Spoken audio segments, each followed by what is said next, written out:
So the next item on our agenda is reconvening the regular session and opening of the regular session with our Pledge of Allegiance. So if you'd please stand and join me.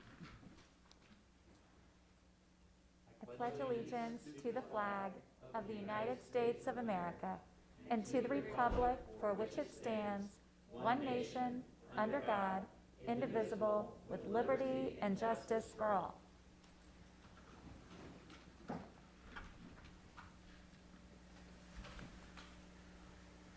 Next item on our agenda is the approval of board minutes from the May 26th meeting. Do I have a motion? So moved. Second. Any discussion? Sean? Mr. Galvin? Yes. Mr. Wise? Yes. Mr. Steele? Yes. Mrs. Batchy? Yes. 4-0. All right. All right, the next item on our agenda is the superintendent's presentation.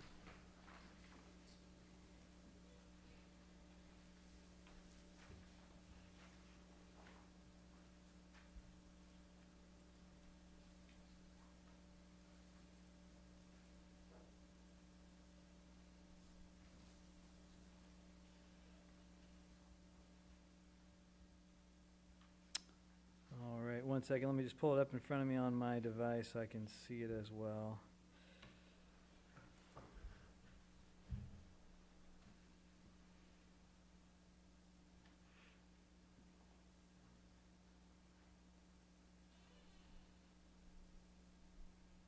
Okay. All right, thanks so much for allowing me some time to share an update with the board and with our public. I believe we are live tonight so that families at home and community members and students can tune in and get an update. We have been giving updates along the way. 2 weeks ago, we gave an update to the board on where we were with our 4-phase plan, and today we are back to share a little bit more about how this process is going. So I'll start where we start often, and that is with our culture guide. So we start here, and the reason we start here is because the topics we're talking about are not easy topics. We're talking about decisions that are sometimes difficult decisions because we've never done it. And it's something that's new for all of us. The fact that I'm wearing a mask now, giving a presentation, is not something comfortable or something that I enjoy or like at all. So let's just be honest about that right up front and recognize the fact that that is the world that we're in as we move through this pandemic together. So as we look at the information we're sharing today, first thing I'd like to just remind us is to respect one another in this process, to understand that we are a community. And the reason we have a culture guide is to remind us how we live that out together on a regular basis. So if you're not familiar with our culture guide and you're just tuning in, please go to our website, review that.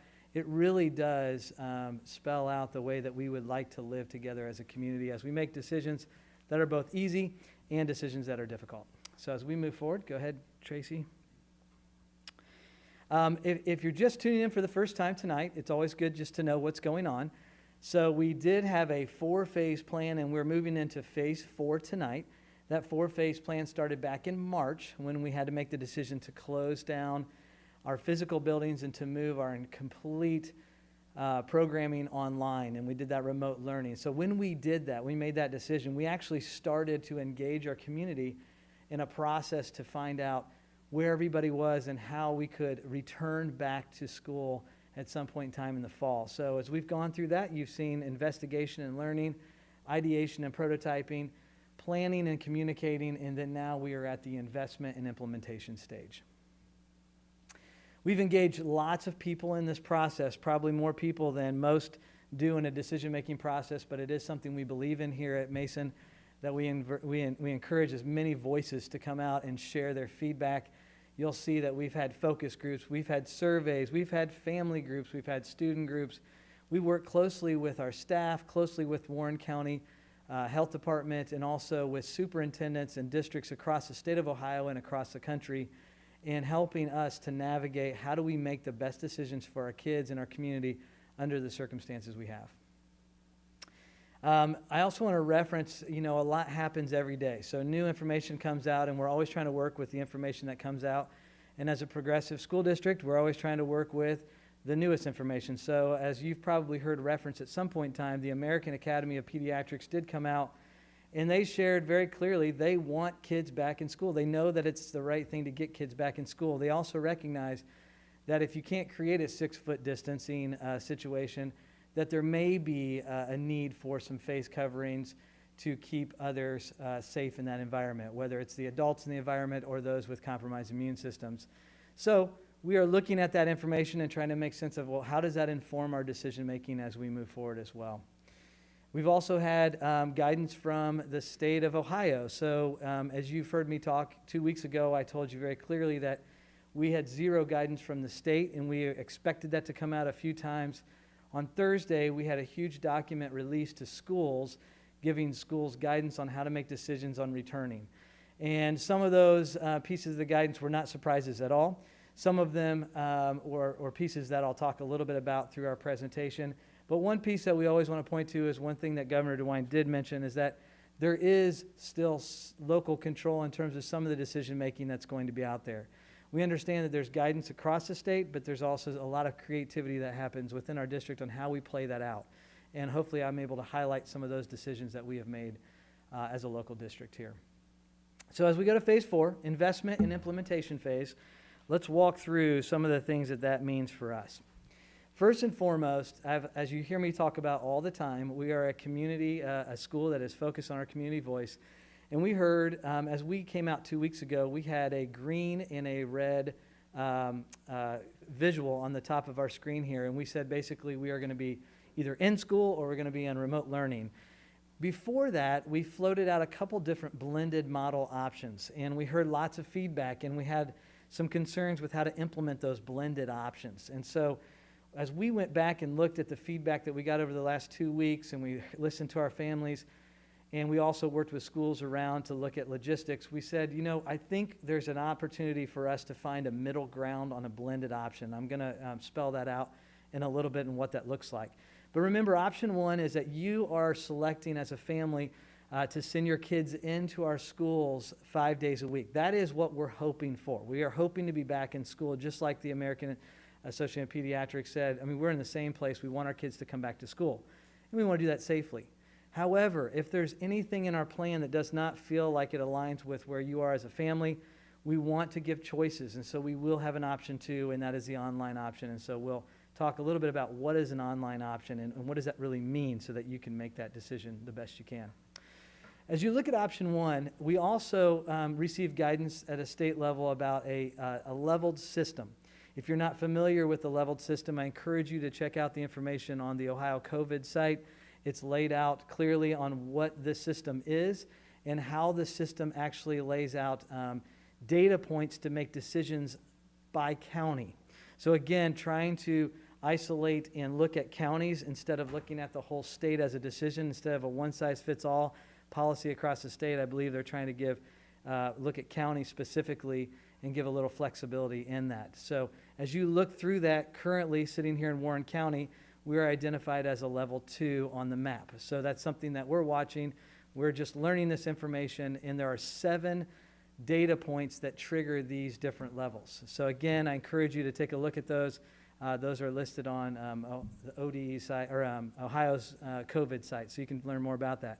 The reason we thought it would be wise for us to begin to align our decision-making with that is because some of these levels actually give direction on what those communities should be doing. So you may have heard news even this evening that there are some new rules that go along with level 3. And so we're just trying to figure out how do we stay open as a school, inviting our kids back into our buildings, and align ourselves best with the guidance and the data that's coming out from the state. So trying to make sense out of those two things. And so we don't have mixed messages going out to our community. As you look at the blended option that we have looked at here, we had to simplify our option so that we could actually pull this off and do this well with transportation. And we also, so a couple things we heard from our families. Number 1, we heard consistency is important. We also heard from our business community that if you could have our employees, like P&G and other places, available full days, that would help us to do some scheduling for the local businesses around here and some of our corporate partners. And so when we looked at this, we looked at all kinds of models, looked at half-day models, looked at a 2-day model a week. We came up with just a very simple pattern of you're in every other day.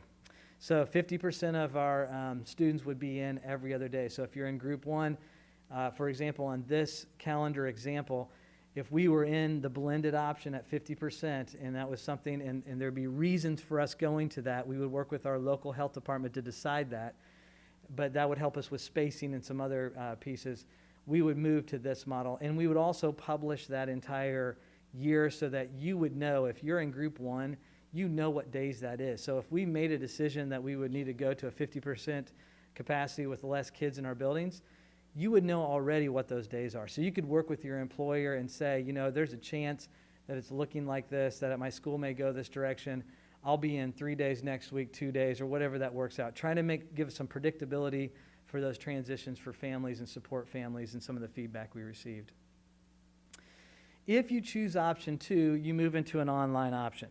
Now, one question that comes up, which is a really great question, and I want to talk a little bit about this. Is the online option the same as Remote Learning 2.0, or often referred to as RLE 2.0? They're not the same. And so I want to walk through the differences so that you understand if you're making this decision.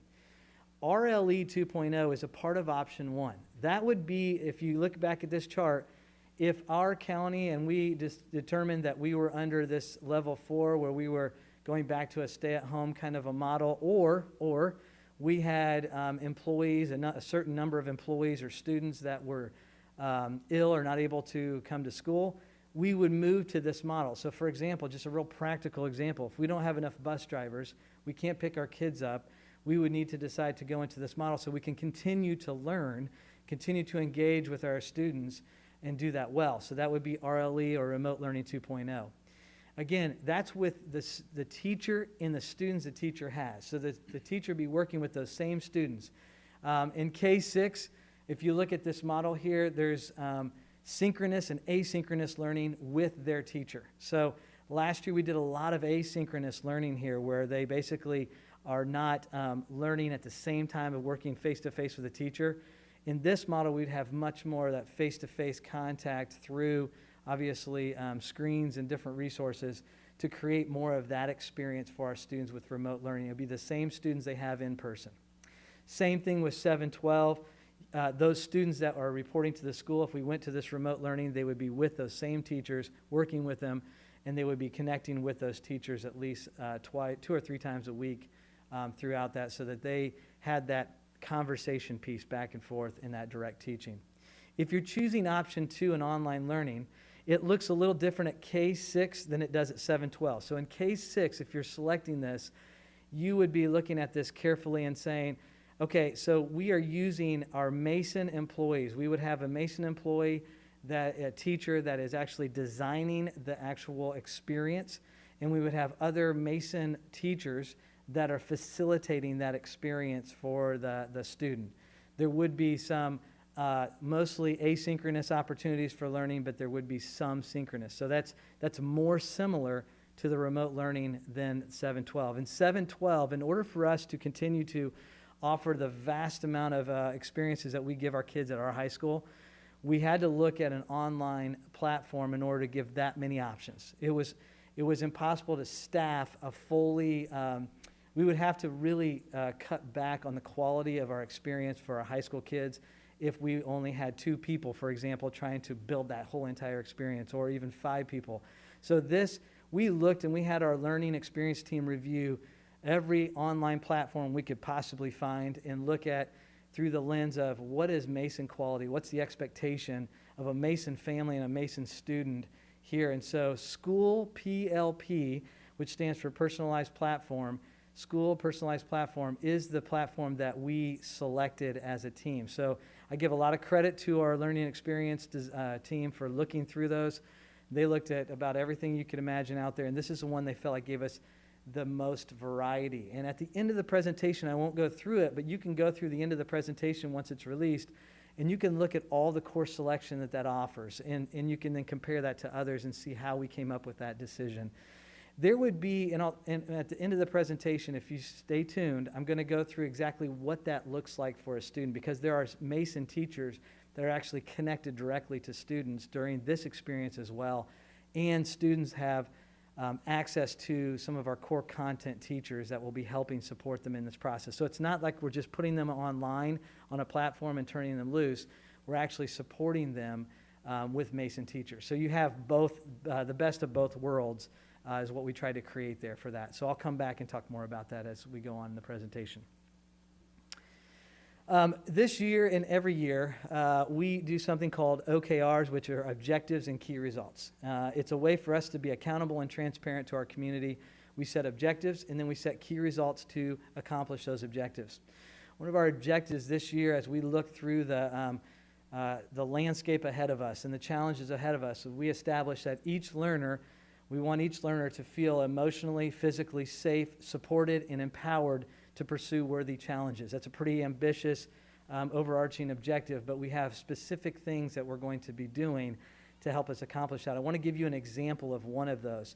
When we think about equity, and we think about equity of a student who's choosing to be online, and there may be a reason they're choosing to be online because of a compromised immune system or a family member, and that's okay, and we want them to have that experience. But just because they're choosing to be online and not here physically, we still want to give them as many of the same opportunities and support as you would receive in person, building that equity for all students. So our mental health programming that we have here at Mason City Schools is one specific example of how that would work. We would have school counselors, school psychologists, our mental wellness coordinators, children's hospital therapists would all be available to support the student and the family in this setting. So whether you're online or in person, those are resources and services we continue to provide to build that equitable experience. That's just one example, but I thought it was helpful to hear that that is a lens that our team has worked hard to look through as we've selected the different options. All right, as we go through the next section, I want to go through some of the health and safety protocols that we have been considering as a leadership team and how we can actually accomplish this. Remember, our goal is that our students can come back to school. And our goal is to keep learning at a high quality and continue to make that Mason momentum. And so as we look at what does that take, we have to consider a lot of different protocols. And remember, this is changing always. So as you see this presentation today is the 7th of July. I'm giving you information that we have today.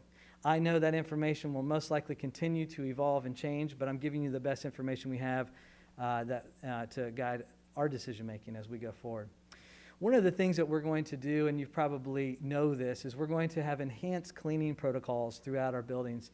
We're going to increase the number of hand sanitizers throughout so that there's more access to hand sanitizer at any given time, so kids can continually make sure that they have that and students can have that available to them. We're going to also have cleaning products available for all of our classrooms, and especially in our high-touch areas that we're continually cleaning, and on our buses and other areas on a regular basis. We do that now, but we'll do even more of that, and we actually have learned a lot about how to get even better some of the different cleaning supplies that are safe for kids as well. So we've done a lot of work on that. And then there's intense cleaning every evening, and we have some pretty amazing technology that we're utilizing for cleaning in the evenings and on the weekends that Todd and his crew have worked through. If one question that comes up a lot is, what if there is COVID positive cases? And I would say it's not a what if, it's a when it happens. So when this happens, when we get a confirmed case or a parent calls us or whatever that looks like, we believe it'll be a parent calling us or Warren County Health Department contacting us and letting us know. Here's the guidance that was built out from the Warren County Health Department. So this is the guidance that we're working off of now at this point in time. And it is basically if there is a student or a staff member who is identified that has a positive case of COVID, they are immediately in a 10-day isolation situation. So if there are students that are around that student or staff members that are around that student, if they would, by the Warren County Health Department, be deemed as someone who was exposed to that case, then they would move into a 14-day quarantine situation. So what does that mean? How do we identify that? So I'm going to share with you what I know about that and how I understand that now, and then we can get you more guidance if you need more details. But if a student, let's say Johnny, because I'm Jonathan, Johnny test positive for COVID. And I'm sitting next to my friend Amy and my friend Tanya on my left. If Tanya is wearing a mask, for example, and I'm talking to Tanya and I have a case, and the health department comes in and they're contact tracing and they're looking through all the situation and trying to understand that, they may say, well, Tanya had a mask on, so she does not have full exposure in that situation. But let's say Amy chose not to have a mask in that moment, then Amy then is now in 14-day quarantine because they would consider that an exposure because I'm close proximity and I'm talking to her and I didn't have a mask on, she didn't have a mask on. And so that's the kind of logic model that they follow with the county to help us understand that. So just so you understand, that's the information we're working off of. We will obviously have really great plans for anyone that's in quarantine because that doesn't necessarily mean you have symptoms or you're feeling sick at all. It just means that you've been exposed, and so they would ask you to quarantine at that point in time just to be safe, to keep others safe in our environment. So we would have some quarantine connecting opportunities with iPads and different things so you can connect to the classroom so that you continue to learn with your classmates. Another piece that goes along with this is, well, what happens if someone is sick? So for example, if you have a fever, one of the things that's just a little different, and remember, you've probably heard a lot of people talk, if you're going to work now, you're probably doing this just like I am, where every day I have to do a symptoms check. So I answer questions every day before I walk into the building. I have a little QR code that I hit with my phone, and it says, do you have a fever, so on and so forth? Do you have symptoms? And I answer those questions honestly every day, and then I can go into the building. We have the same kind of setup for several of the businesses around here. So there will be some kind of a symptoms check that families will do. So the families will have a partnership in this, that they'll check to make sure their child is okay. Well, let's say they come to school and they get a fever. So they have a fever at school. Well, if they do, then they will have to go home and they are out of school with a fever for 72 hours. Okay, so that's 3 days. And we're used to a 48-hour or 24-hour change. Now it's 72 hours, and that's guidance from the state that we are following as well. That's part of our protocols that we have to put in place, and Warren County Health Department has also helped us with this. And we will monitor that situation. In order for that student to come back into school, they just have to have their temperature checked with one of our school nurses. So their parent would drive them to school, check the temperature. If they're good to go after the 72 hours, they come back into school if they have no other symptoms. This is just protocols that I thought we would share with you so you understand kind of what that looks like for us. Staff, same thing. They monitor their health each day. They take their temperature. They're already doing this, and they have to be fever-free for that same amount of time. So those protocols are the same for students and staff in that sense. One of the topics that's probably the hottest topic that everyone knows about is what's the deal with face coverings or masks. And I just want to start by saying, if you read this top line, we protect each other by wearing masks. That is something we've learned over time. We know that masks are not the perfect thing that solves every problem. I want you to hear that from me, that I know that masks do not solve every problem. I actually know they're really annoying to sit here and do a presentation with a mask on. However, I also understand that there's a lot of great doctors, scientists, health partners of ours that are telling us that one way that we can slow down the spread and stay in school, which is the second line, face coverings help us to keep schools open, is that if I'm wearing a mask, I actually increase the chances of me being able to stay at work. It increases the chances of my two classmates staying in class and not being quarantined, because what it does is it slows down the droplets that are coming out of my mouth. So if I don't have this on, I'm inevitably, because I might spit when I'm talking, that's going to happen, and so I'm spreading that through that. And so again, when we look at mask and face coverings, we're trying to make good, common sense decisions in that moment.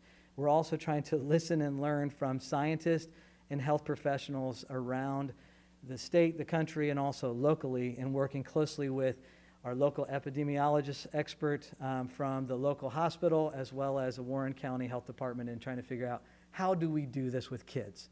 I have 4 kids of my own. I've got a little boy with Down syndrome who's 10 years old that I'm not sure is going to know how to keep a mask on all the time. So as a family, we're thinking through, what does that look like? He's got a compromised immune system.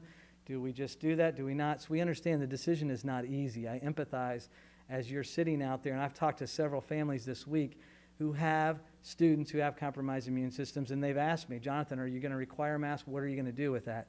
So the guidance that came out from the state, again, on Thursday, was that there is a strong recommendation that grades 3 through 12 are wearing masks at school. So we expect that that's going to be the case as we move forward in the fall, that there would be grades 3 through 12 wearing masks. Now, that does not mean 100% of the day this kid is wearing a mask. So let's take a deep breath there and hit the brakes for just a second if that just puts you into a tough spot. What that means is that we're going to make, again, common sense decisions in our classrooms with our professionals to keep kids safe. So, for example, we are going to require them to wear a mask on the bus because they're sitting right next to another student who may not be someone they're interacting with on a regular basis. So as they're on the bus, 2 per seat, they're going to have a mask on, and we're going to ask them to do that for the sake of spread, but also for the sake of protecting our bus drivers, because we need our bus drivers to keep our schools running. So again, that's part of the decision-making process. When they're coming into the school for arrival or leaving for dismissal, kids are going to be exposed to lots and lots of kids in a big space. Well, in that case, that makes good common sense to wear a mask and have our kids required to wear a mask. When they are sitting by themselves in a seat in their classroom and we can create a safe distance, then we can relax that in a classroom. So that's where we would make those decisions. When we're pulling them together in small groups, again, putting a mask on makes good quality sense for so that kids are not spreading. Now, we understand that not all kids are going to be able and should wear a mask. So we also understand that as well. So please hear me if you're sitting out there and saying, well, my kid will never be able to wear a mask. Work with us, if you would, as families, and we will work with you. We will make good common sense decisions on that. And again, this is why if you're looking at any of these plans and saying, I cannot do that in school, that's why we're also giving a really high quality online experience as well, so that you do have choices as a family. So again, your feedback is important. We hope that we can work through this together. And we also understand that there's all kinds of different views on this. And we would ask, going back to our culture guide, that everyone would just respect each other and just show a sense of grace and kindness as we go forward in this conversation. Jonathan Cooper, Mason City Schools, I don't think any of us we didn't think we would ever be even wearing a mask doing a presentation up here. So just please understand that as we move forward. We are trying to do the best we can with the decisions and the information that we are given locally and also from the state level. Staff, again, according to what the state guidance came out, staff will be required to wear masks just as we have been throughout the past few months as we've been in our offices. Health clinics, another question is, will you have 2 spaces? We will. We'll have a well clinic and a safe clinic. So if you're going down to the clinic, I used to be an elementary principal, and kids come down for all kinds of reasons. Usually they get an ice pack or a Band-Aid. That's the number one reason. Well, you would go to the well clinic for that. If you're feeling a fever or you're feeling a big cough all the time, there would be different places for you to be to keep you and others safe and to hopefully slow down the spread, because if it continues to spread quickly in our school, then we won't be able to stay open. So we want to stay open. So we're doing a lot of things to keep us proactively open. Cohorting is another strategy in keeping kids together. So cohorting would be, examples of that would be looking at seating charts on buses. So we'd have 2 per seat. We know where the kids are. Also in classrooms, cafeterias. If the Warren County Health Department calls up and says, Johnny has a positive case, they want to know who's sitting close to Johnny so they can help the other families find out if they could possibly be at risk. And so that's why they want to know. So we're cohorting just to be thoughtful. And when you see cafeteria and seating charts, please don't think we're just going to seat all the kids ahead of time. We will try to find friends and groups and put them in those spaces and use good common sense, because remember, building meaningful relationships is very important to us. So getting them set for that, and then knowing that, hey guys, this is going to be your table group. If you've not been in schools often, in lunchrooms, oftentimes kids fall into that pattern and they sit in the same areas with their friends. So we're going to set that up. And then pre-K students will go to recess specials with their classmates, and then we'll have zones on recess to just keep them with their groups of kids. So trying to be intentional and putting some protocols in place there. Obviously, you know a lot about hand washing. Continue to remind people to wash their hands, but we will also have additional hand sanitizer available for all of our students at any given time and all of our staff. So that's something that we've not only have invested in, so we have hand sanitizer in all of our classrooms, because Todd Petrie and his team has worked really hard at securing a lot of the materials needed, but we also have extra hand sanitizer pumps put up on the walls for students and staff. Water bottles would be encouraged. Right now, water fountains are not something that we're supposed to use based on the guidance from our local health department as well, unless we're using it to fill up a water bottle. So water bottles would be something we encourage. I think that's pretty much a culture that we have already in most of our classrooms, but we'll continue that same culture. So here's some of the protocols for the learning environment. So let me walk through some of the pieces here. And thank you. I know this is a longer presentation, but I do want to give you as many details as possible so that you can make informed decisions. One thing that we're going to do differently this year, and you're going to hear more about the calendar and schedule at the end of this presentation. So stay tuned to the end, and I'll go through some calendar adjustments that are important for you to know. But family orientation days is something new we have not done. But on August 20th and 21st, we will have some orientation days designed for our families. And that will look something like this. If you're going to meet your third grade teacher, it'd be 2 or 3 students and a caregiver going in and having an hour time slot with that teacher. So they really get to know the teacher. They get to know the protocols in the school. They can talk through some of their fears and concerns that they're having as a family and share some of that and build that rapport right off the bat. And we're trying to create that so that people have confidence as they come into our schools. And then family events and other pieces will be either scheduled later. They might even be done on Zoom because we've become very proficient on Zoom, so that might be an efficient way for us to continue to connect with people in the evenings. Classrooms, classroom furniture and configurations. This picture is actually a picture of one of our classrooms now. Again, I wanted to just remind people, we don't necessarily like the look of this because it looks like a very traditional class setting, but for this year, this is what we're going to start getting used to because, again, it allows us to maybe relax the mask if I'm at my seat, or it allows us to stay in school and not spread things so we can continue to have our kids in school. So we're changing and looking at the structure of our classrooms, again, trying to create that physical 3-foot distancing, and so that we can have that in our classrooms. And then sharing classroom materials will be minimized, so we'll think strategically about that as well. And we look forward to the day that we can get rid of the mask, go back to small groups and configurations that we designed originally, and we know that day will come, hopefully, sooner than later. Cafeteria. We will not have visitors at lunch just to be thoughtful and safe with what we're doing in there. We'll have students sit in assigned areas or in cohorts, as I mentioned earlier. Students will be encouraged to follow the physical distancing where possible throughout the cafeteria as well. We should have plenty of space to do those things. And then the cafeteria will operate at a reduced capacity. We'll have about 50% of our students in the cafeteria that we would normally have. Volunteers and visitors and guests, some of our practices and procedures will change in this a little bit as well. If you're a visitor or a guest who's entering the building and must enter the building, we will ask our visitors to wear masks, just like most of the companies that you're engaging in now around our community and outside of our community. There will be no external field trip guests or volunteers on those, so we will evaluate field trip opportunities as they come forward. I don't know that I'm in a position to say there will be 0 trips at this point in time, but we will definitely have to cut back on those based on safety protocols as well and be thoughtful in how we do that. But it will cut down on our volunteers. And we hope to get back to that routine, but we're just trying to eliminate some of the possible risk as well. And again, there will be a limitation to what that looks like for volunteers in our buildings, and we'll work with you on that. So please be patient as we continue to learn how to do that well. There will be some kind of symptom check as well, just like we do for our employees as you come into the building, so we just know that we're inviting safe adults into our building that are healthy and well at the moment and not encouraging any of the additional spread.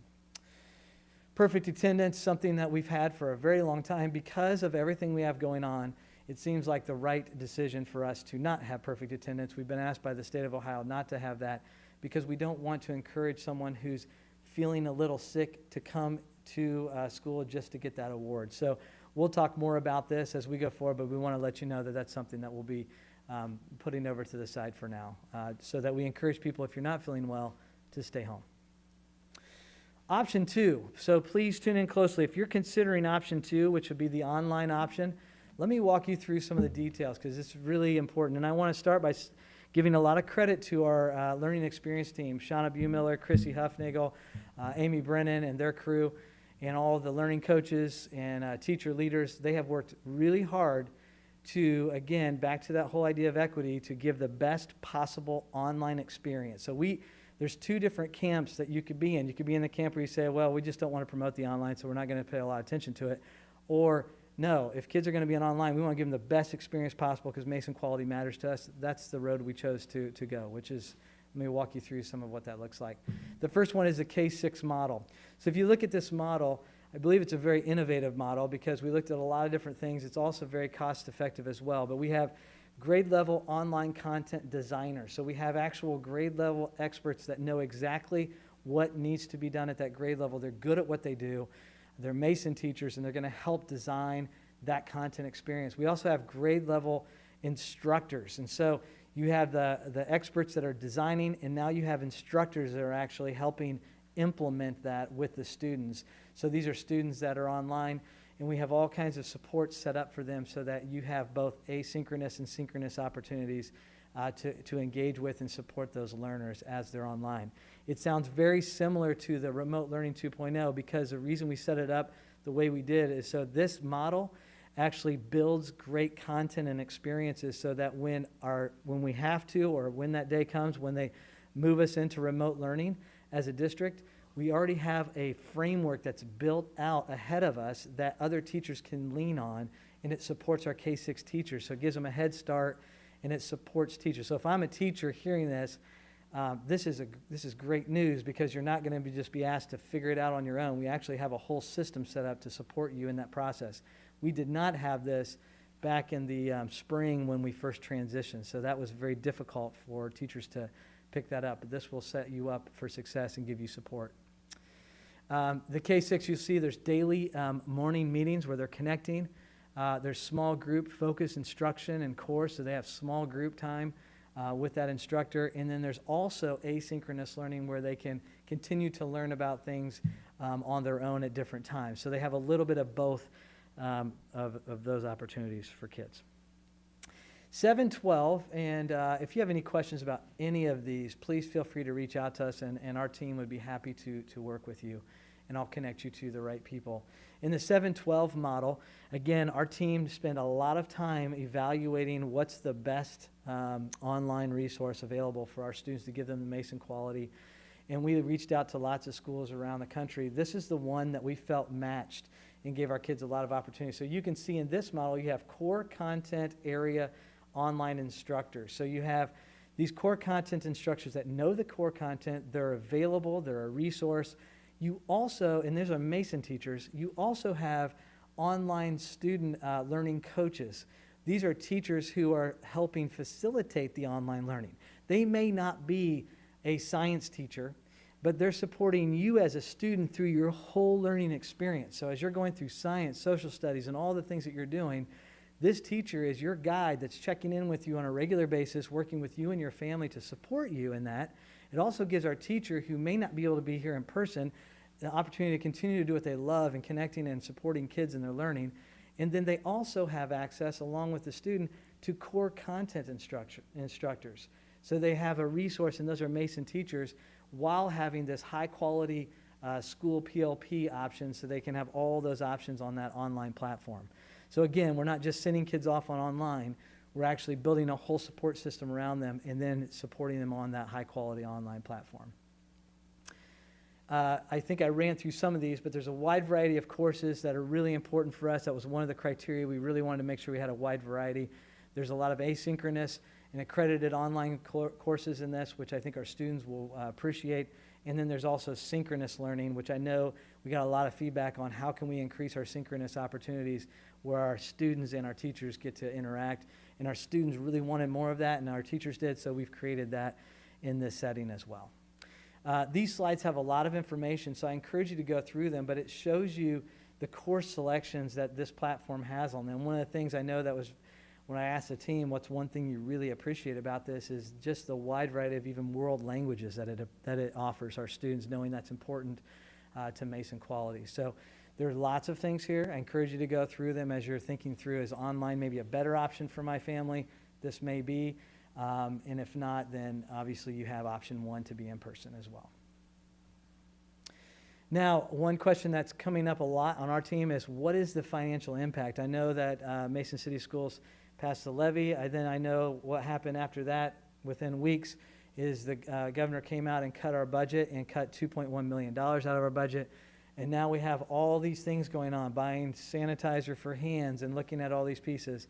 We have done our very best to be fiscally responsible in all these decisions, but there will be a cost. And we are working with our legislators to let them know what that cost is so that they can be advocating for us for possible relief in the future so that the impact does not land directly on our local taxpayers. So we are working on that behind the scenes. I can't give you an exact number right now, but we are monitoring that, and I think in the future that'll be something that we can give you a direct number on what is the financial impact to our district.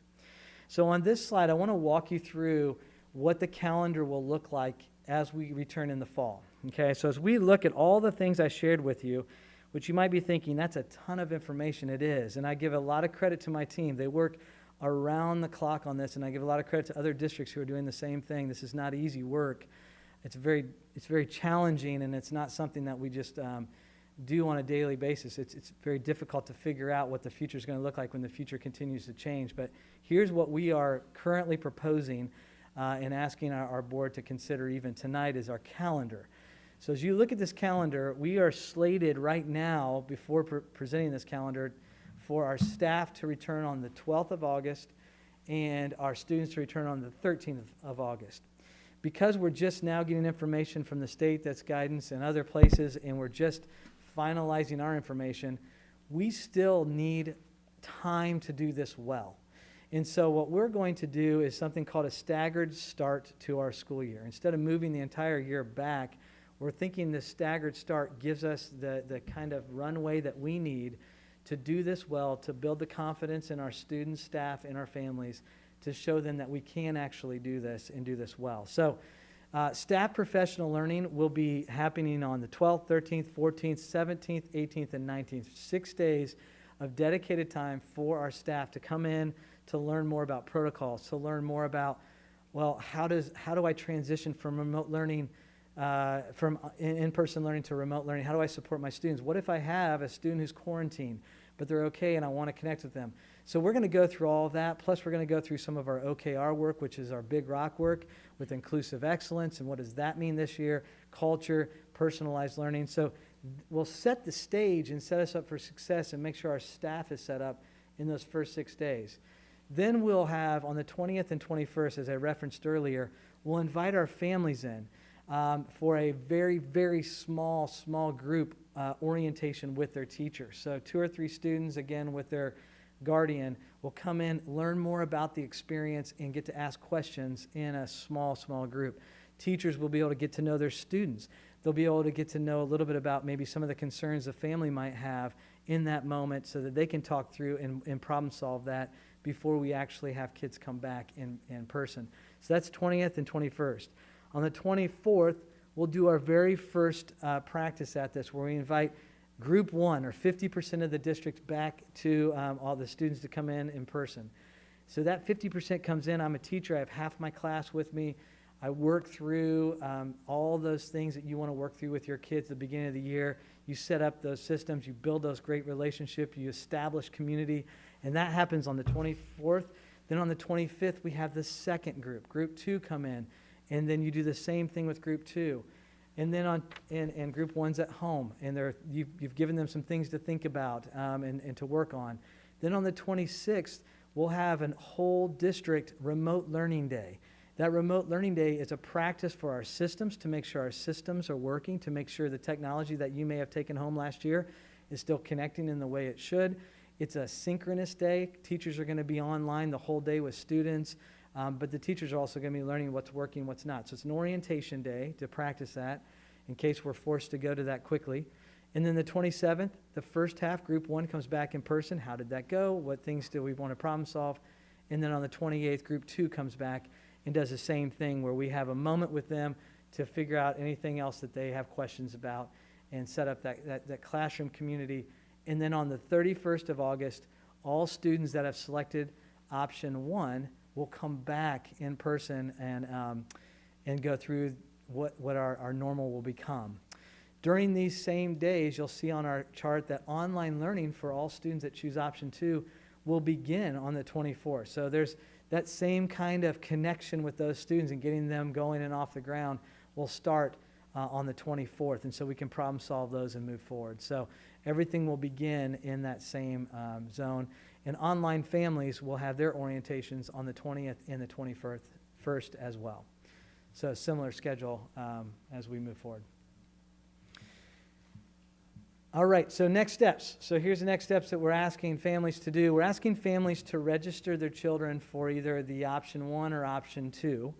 We're hoping to have the majority of that data in by July 15th, which would be a week and a half. And I want to just hit pause for a second. I know if you're a family that's on the fence and struggling with this, make the decision you think is best for your family.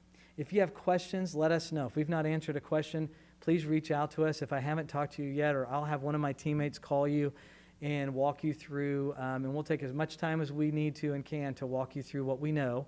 Again, this is what we know today.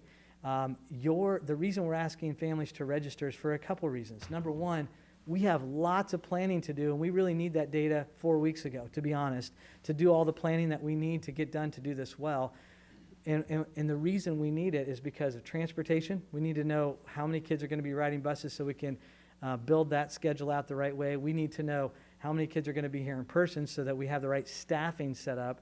We need to know how many students are going to choose the online version so that we can build that out and budget that appropriately as well. So that's why we're asking for the registration, is so that we can start to move forward. And again, we know there is not one best or right way to do this. This is the best version that we know how to provide to give everyone the best experience we can with the resources we have. So again, reach out to us if you're struggling with that. I talked to a family just yesterday about how to work through this, and I think that's helpful for people to have those moments to work through that. And we'll have some questions here at the end that may even be a question that you've had that we can answer. I think that's everything. Thank you for tuning into that. We're going to do some questions now. So if you're still tuned in, you may listen to the question. I'll open it up to our board if they have questions, and then I will do my best to answer. And if I do not know, I will just say we'll work on that, and we'll get back to people on those questions. So we'll try to. And one thing I want to say before we start is I appreciate working in Mason because we do have a board that is engaged, and our board does not just rubber stamp things. They actually push hard in meetings. We had a good, solid conversation about all of this before we came in here today to really understand the why behind that. And so I really appreciate that about having a board that does that. They don't just let things fly by. They actually are really great about digging into it and just wrestling with those concepts so that we can really understand and do what's best for our community. So I hope you don't see all that all the time, but I want you to know that that's what's happening behind the scenes. So I'll open it up for questions. Thanks, Jonathan. And just at the outset, I want to thank you for being on the ground, in the weeds on this as much as anybody in our community, certainly, and probably beyond our community. We know that you are in touch with a lot of stakeholders and experts around the state that are wrestling with a lot of the same questions and issues for these unprecedented conditions that we're facing with next school year.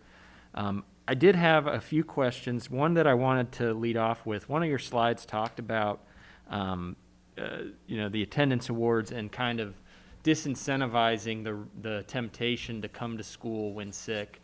I think for a lot of families, the bigger risk of missing school and reporting your illnesses is missing the instruction and the Mason quality that they've become accustomed to. So I know we've got the selection of option 1 and option 2 there, but Can you speak to what would it be like for somebody who does test positive or who is asked to quarantine? How will their at-home experience change, assuming that that they're not so incapacitated and they can still engage and learn? What will the learning experience look like for them if they're required to stay home due to illness? So if a student tests positive and is at home, or a student is quarantined who was exposed to COVID-19 and asked to be home for 14 days, what we hope to do is to create a connection with that student through the technology we have. So for example, we have on order, I know Christine and her team have put some time into ordering iPads with stands, and we would also have the training at the beginning of the year with our teachers where we would encourage them to have a COVID or a quarantine connector in their room that would help with that experience. So when I was a fourth grade teacher, for example, all my students had little jobs as a part of their community, and they contributed in different ways, but one of those could be, especially for younger kids, is they're talking to the 2 or 3 students that may be home on the iPad through a FaceTime situation or however we set that up. And then that is also set up as an experience for the students. So if there's direct instruction, they can be right there watching that. It could also be set up for direct instruction at the small group table. So we're hoping to make that connection so that they continue to have opportunities to be as plugged in as possible. The teacher will then also obviously be following up and connecting with that student just to say, is there any questions that came up today? So they could have a small group time right over on the side where the teacher's pulling that group together and saying, hey, we just went through this, anything that you missed or wasn't clear in that process. The other piece that teachers are going to be doing is they're hopefully when they're designing, and this is part of our training coming up, when they're designing their lessons in such a way that they're already designing them to be built out on our platform. So for example, if you're in a MECC, you're building that out on the new platform that we will have for our families called Seesaw. So that will be something you're building that out so that if a student is home, they have access to that quickly, and the family does. The same thing the teacher will be doing with the same thing they are planning to do. And these are ideas from our teachers because we asked them, how do you make this realistic?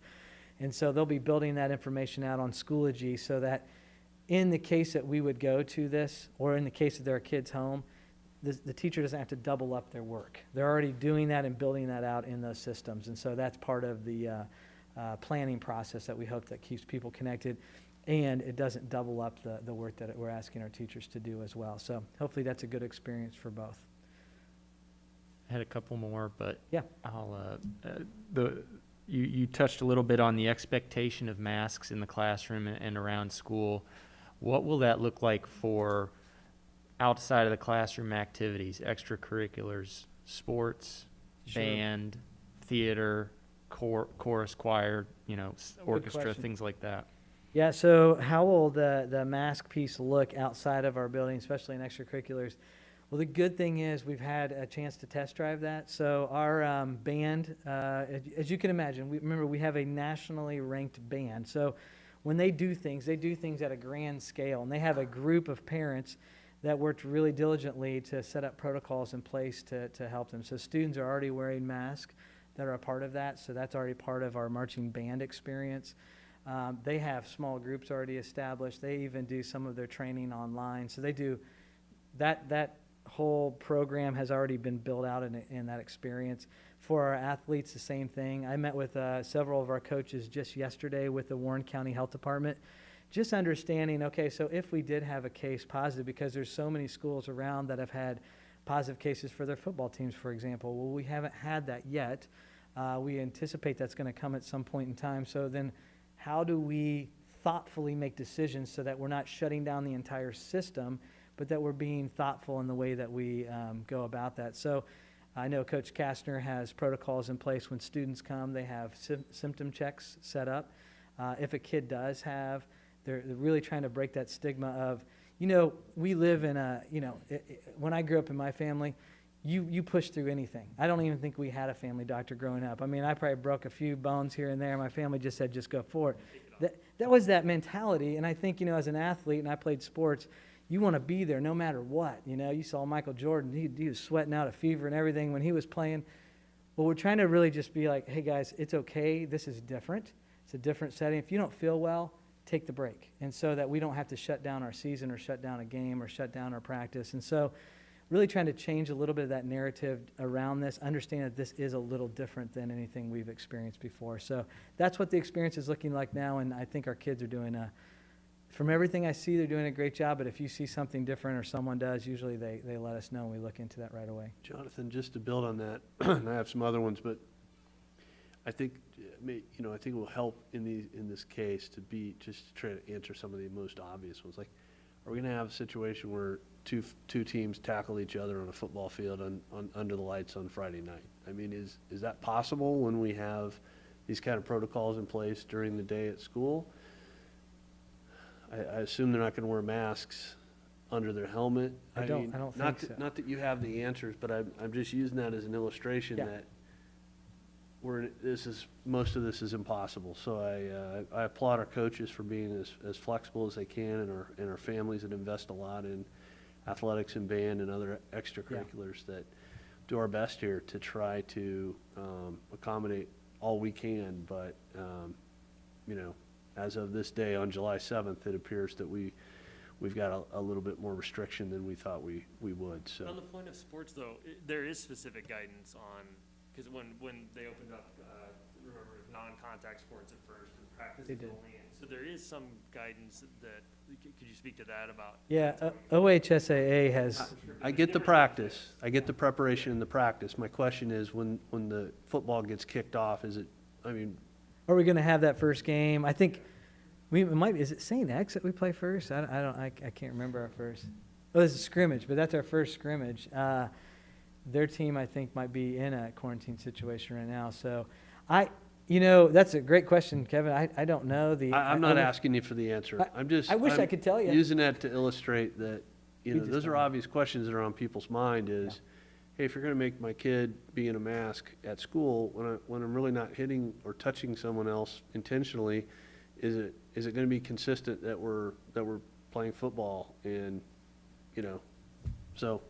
And there's a major leadership change that happened last night with the OHSAA. So I don't even know that they know the exact answer right now to even it's those. like Bizarro World. It Yes. really is. So we're taking guidance and trying to figure that out. And Kevin, you're exactly right. I think the challenge is we get guidance from, and it doesn't always align with everything. So part of it is, one of the things I'll just point out to everyone that is tuned in along the way, Warren County Health Department has been a huge partner through this process. We set up a majority of the things that you see tonight in our plan were built out well before the governor even brought any of attention to this plan, because we couldn't wait any longer. So we built that plan out, and I've conducted several interviews in the media about our plan in Warren County. There have just been some things that have been added on in the last week that we've had to try to make some adjustments and make sense out of. Mask and face coverings is one of those pieces that we're trying to do the best we can to really keep our kids that may have compromised immune systems as safe as possible, and also our staff, and understanding that it will keep our kids and our staff as safe as possible. So, On that point, could you elaborate a little bit on that? Just kind of because I think it helps us to take a step back and remind ourselves of what we're trying to accomplish, and what the goal is, because we've talked about risk before. And we've talked about the idea that we can't eliminate all risk. That isn't the point. Can you just take a step back, the 30,000-foot view, and say, what did we set out to do? What were the guiding principles, and how did those guiding principles and your work, how did that help you or not help you, or whatever, take in the data, take in the recommendations or non-recommendations from the experts in epidemiology and public health? yeah, I think the best way to answer that question is our goal was to be back. I mean, our goal has been from the very beginning to open up school. We knew it would not be the exact same experience in person, but we also knew that as we were starting to develop that, we also had to have options.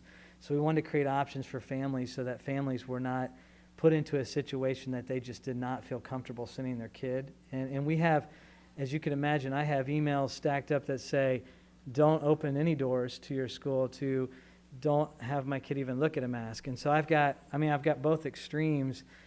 So you can't make a decision just off popular opinion. You have to go back to your science. You have to go back to what your health department is saying. You have to go back to your local leaders around the area and say, okay, so what's the wisest decision to make that allows us to stay open? That allows us to, like, how do I minimize the chance that we're going to have to go to remote learning on day one? I can't promise that we won't be in remote learning on day one, but how do I increase the chances of getting our kids to come in? Well, I can't promise 6-foot distancing everywhere. I just can't. It's just not, I mean, there's not one school that I've talked to that can promise that unless they're going 50% capacity.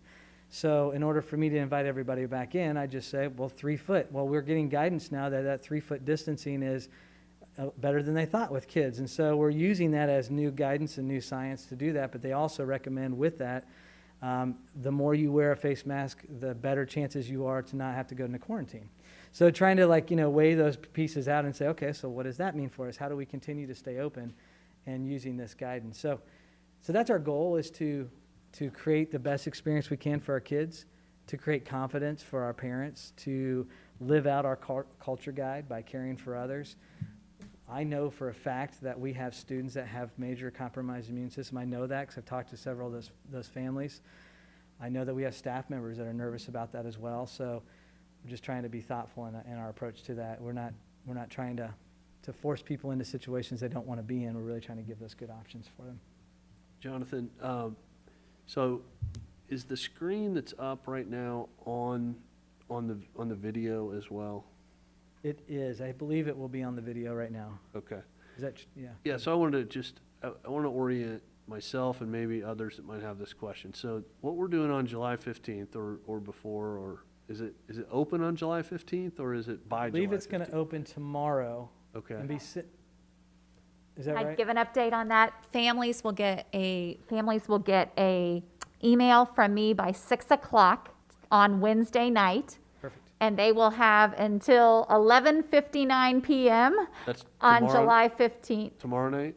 Yes. Tomorrow, Wednesday? Tomorrow night, Wednesday night, the 8th. Okay. 8th at 6 p.m., they'll receive an email that has the option to register for either option 1 or option 2, as well as to register for transportation. Okay. And they'll have that opportunity until the 15th, 11:59 p.m. Thank you Okay. for that. So that's their job, is to pick one of those two.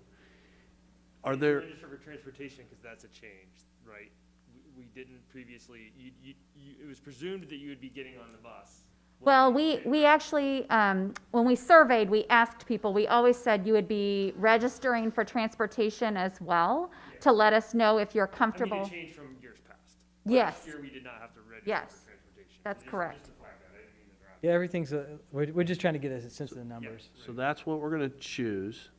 Is there a place I can click from the email that describes the options in more detail?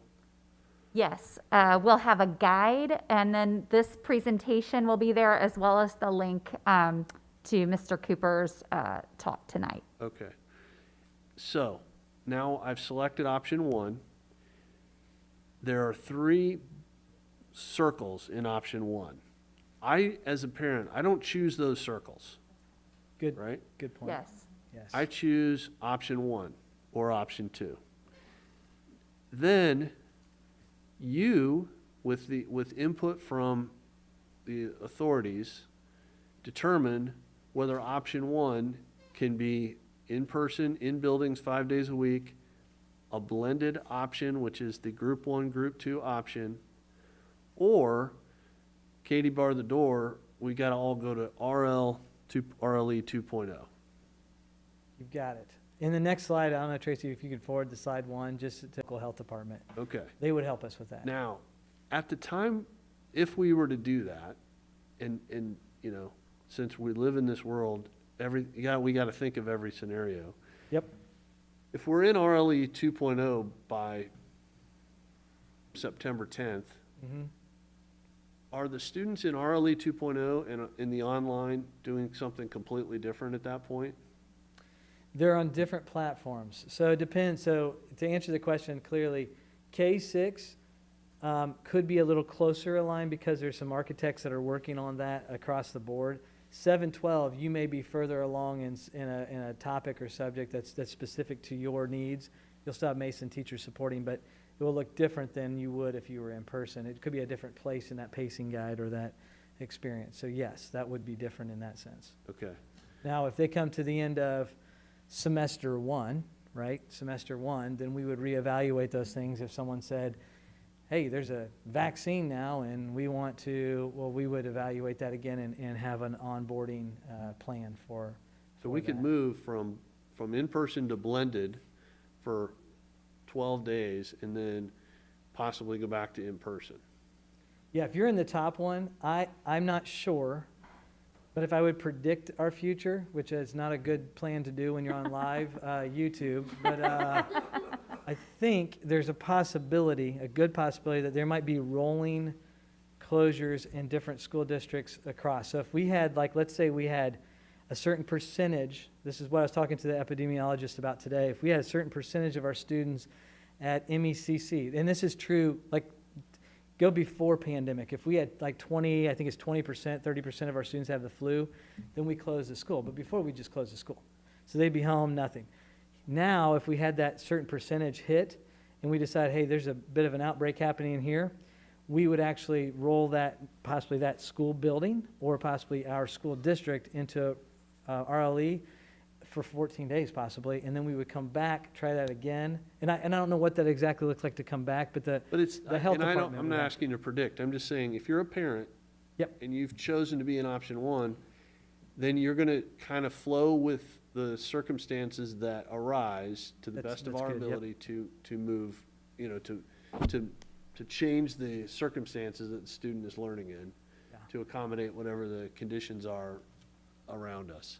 But if you choose option two, you're just on your own, not on your own. But You know, your pace you is won't not gonna be- change based on the conditions around. It'll That's just right. be, That's true. Yeah. okay. And then, to your point, we want to stay flexible that if the conditions change 3 months from now, there may be no reason to have online learning in RLE 2.0. Maybe it's just, we figure out a way that we're going to be out again for the second half of the year, and we try to make sure everybody's on the same page or something. Yeah, true. That could happen. Or use both in a different way. That could Okay. definitely happen. Will this change if a parent or student wants to change their option semester 2? That will be an option. You're not locked in for the entire year. We're asking them, so it's a good question. We're asking them to commit for a semester so that when they make the decision, we're asking them to do that. And I know the transition's not going to be this perfect transition back one way or the other, but we're doing that so that we can staff a semester at a time and plan that out. So yes, that would be something we'd evaluate at the end of the semester. And we would probably have a certain time period where you could say, hey, sign up if you think you're going to be transitioning so that we can begin to get you onboarded, so to speak, back into that setting, whatever that setting might be. Because that would also impact staff, so that's why we would have some kind of a flexibility in that. Jonathan, could you speak for a bit about, this sort of goes along the lines of the perfect attendance, and I think you said let your foot off the gas and say that, or with athletics, encouraging people, if you're sick, you need to stay home. Like, it's okay, stay home. I kind of think about whether that applies sort of just across the board about kind of the state of the world that we're in right now, and we will never stop, seeking and aiming for the highest levels of rigor and high expectations for ourselves. But we know that this is not optimal, right? This isn't optimal for anybody. There's not a single person who is untouched by this. Can you speak a little bit about, just kind of about philosophy or any discussions we've had about our approach to assessment and standards and whether that's from a mental health aspect, but also even from the state, and whether they're giving us any relief on testing in the next year and that sort of thing. Because I think that's also something that's on people's mind, and I think some of our staff, probably thinking about it a little bit too, because part of their own evaluations are tied to student scores, right? So could you just kind of talk a little bit about where we are right now with our philosophy on standards in the next year? So our philosophy moving forward is really coming back to what I would say would be kind of our core beliefs, and that is, if we focus in on building meaningful relationships and we focus in on owning the moment, which means that we do take challenges that are rigorous and appropriate challenges, and we take appropriate risk as our students and our staff, if we continue to push forward with our innovation and opportunities, I want us to keep that spirit even in this moment, because I think that's the spirit that people come to love about Mason City Schools. So I think that that same level of rigor and opportunity we'll do our best to provide those through that situation. We also will have a bigger sense of empathy towards families that are working through situations, because we know this is different than something we've ever faced before. So I don't want to, and I hope that we all, and that goes back to our culture guide, that if we're caring for each other and going through this moment together, we understand that it's not perfect and it's going to be messy, and there are going to be things that maybe I could have done in the past that I may not choose to do all of those things this year, because it might not be the safest risk or safest opportunity for me to do that. We hope that those things allow us to reflect and to get better. As our culture guy says, we always try to be better tomorrow than we are today, and I think that's part of it. Another thing I think is, when we're sick and we come to a setting and we get other people sick, we're not helping our community be a stronger place. And so I think it's just being thoughtful in that process and encouraging people to make those decisions wisely. I think that's a little shift in our culture as well. Jonathan, so parents in Mason have always taken a very strong role in absence from, we have students that may go on vacation, may travel abroad. We have students that are sick for a variety of reasons. We generally, unless it becomes a big deal, allow parents to make decisions, which I love. Yeah. I am a little bit curious about the mandatory quarantines. Mm-hmm. And I am appreciative of our county partners, but I also know that very quickly, the need to do a contract tracing, if they can't do it today and can't wait till tomorrow, we're going to have some moms and dads who are like, hey, is my kid supposed to be there or not? The way we've laid it out and the conversation we've had is that we are trying to, the best we can, channel the guidance from the health department and rely upon them to help us in the case of a positive case, to not only identify that positive case and help that student get out of the building, but then do the contract tracing and then advise parents accordingly. I think this isn't as much a question as something that we need to add to our thinking, which is, how do we communicate with parents in a very crystal clear way, or ask the county health department to do that, so that we don't cause a 1-week disruption to an entire class because nobody's hearing anything about the fact that little Johnny Cooper is out. Yeah. And Johnny Cooper's out. Well, he has COVID. Well, I don't know if he has it or not. The fear and the misunderstanding of people's circumstances and positive versus, hey, you're not positive, but we're going to quarantine you out of precaution, has been going on since March. And we've been dealing with that in my company to figure out how to keep everybody safe. And we have rumors every day about this amongst adults. I would like us to really think through how to communicate with parents and educate parents on what that process will look like, and make a commitment to not having just blank periods of information, because I think that is one of the Achilles of the whole process. Not our fault, it's not anybody's fault, it's just putting that on a teacher, putting that on our school nurses, putting that on principals, assistant principals, is just going to be a difficult challenge. And the reason is, and this is where you step into a little more controversy, but we all also understand that the data is not large in Warren County. Most of us, cases that have risen a bit, but we all know that we all have access to the data. Let me put it that way. It seems like it's not super clear, but so the idea of an outbreak hasn't happened yet, and that kind of concept has not been dealt with. But fear has been dealt with, because that's mostly what we've had to deal with so far, at least in this part of Ohio and the country. So I would encourage us to put a lot of thought into how we coordinate with the health department to communicate super clear with parents and teachers, because that period of time when Johnny Cooper goes out and the rumor mill starts will be very difficult to keep a classroom focused on what we're here to do.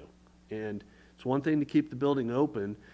It's an even higher challenge to make it a high-quality learning experience. So I think that's one area that the model still needs some thinking around, or at least maybe it hasn't gotten to the point yet of sharing it. I'm sure you've thought about it. But just ceding it to the health department, I think, is not probably in our best interest. We got to really understand that process, potentially consider third parties that we can have involved that can move quickly so that we can limit interference in the classroom if such conditions happen. So, I agree. That's good point. And I know our team is taking notes, so we will look closely at that. We've thought a lot about, but yeah, the quickness in a third party is a nice idea to keep that moving so there's not interruptions. I hope our families here, our goal is to not have so many interruptions that it makes the year just unbearable. We really don't want that. Even with a mask, we're really trying to think through how do we do this with common sense and create a safe environment for our kids. John, I had another one to jump in on. Yeah. It seems pretty clear that we're encouraging a behavior of mask wearing when possible. And while I think a lot of our students and teachers are going to be able to do that without issue, there will be some that, based on even the guidance that we've received from our local health partners and the state, it's actually recommended for them not to wear masks for some reason or another, whether it's a health condition, whether it's a learning, developmental issue.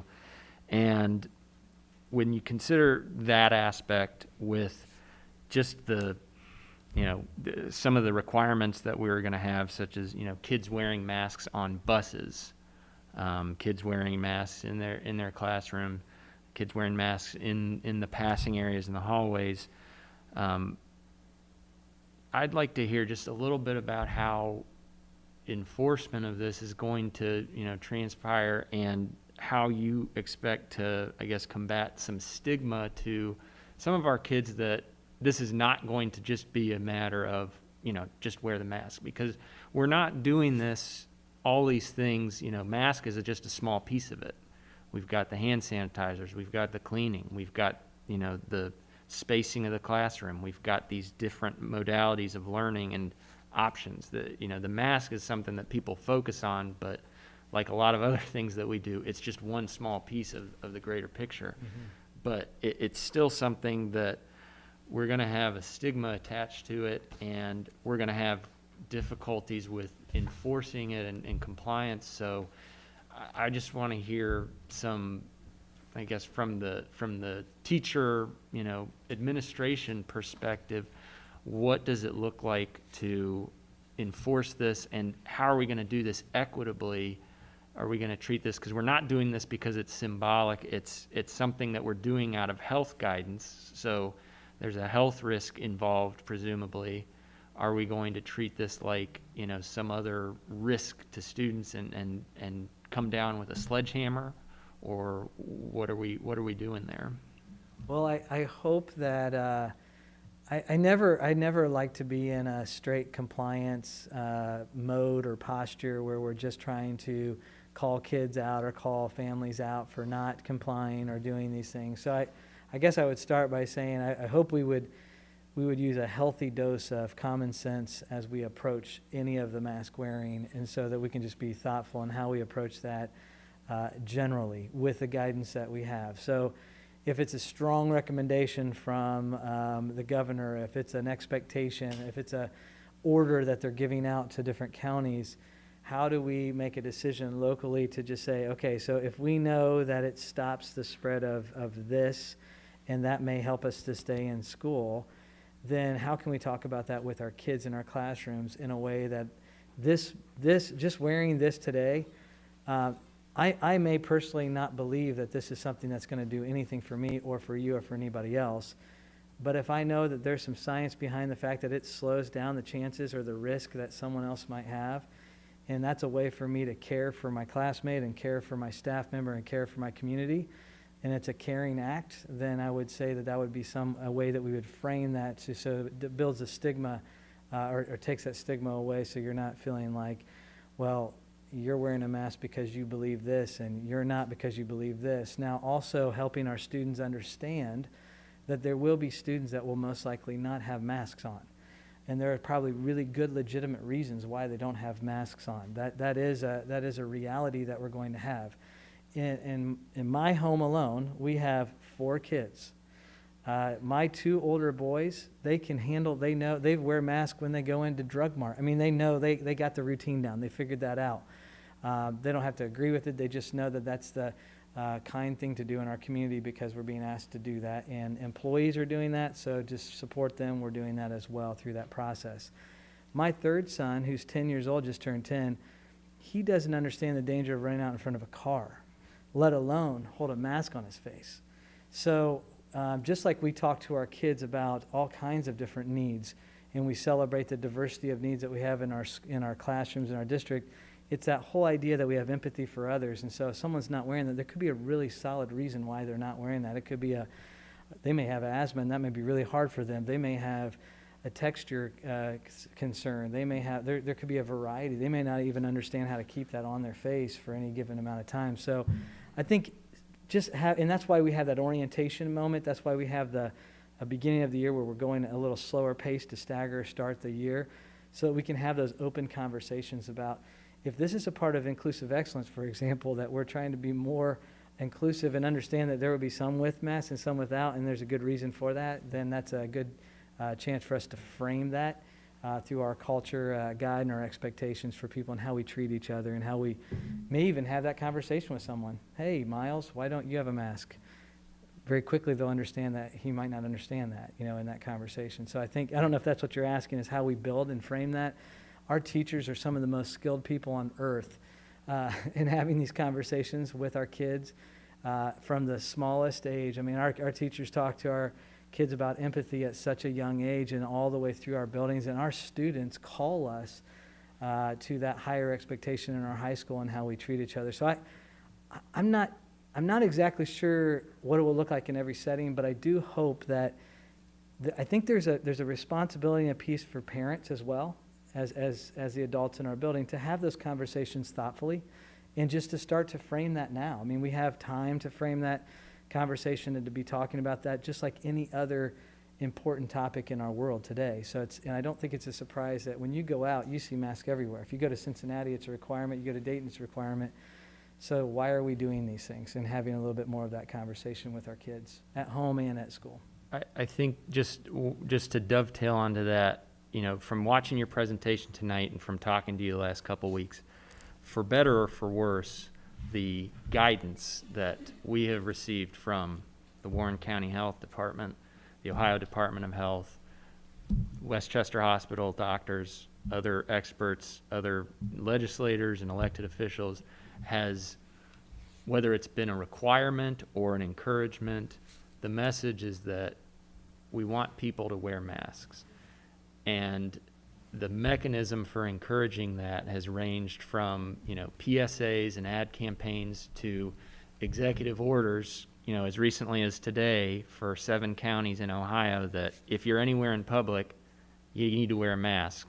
And I can tell you that there are not enough police and authority in our state, in our country, to enforce this to a T without the help of compliant, law-abiding citizens or just people that, want to follow what is being asked of them. And I think that if there's not enough of the law enforcement to be able to do this, it's a really hard ask to expect that there's going to be enough teachers and the willpower and ability of our staff alone to enforce these expectations. So you touched on it a little bit there. I think that we are asking of our families and our communities and parents as well. We know that there's going to be exceptions and cases that this is not the most health conscious option. But for those who don't have those sort of circumstances, we need their help to make it, to share that burden and take it off the teachers, because it's a lot to ask of our teachers and our staff to enforce this and make it compliant 100% of the time.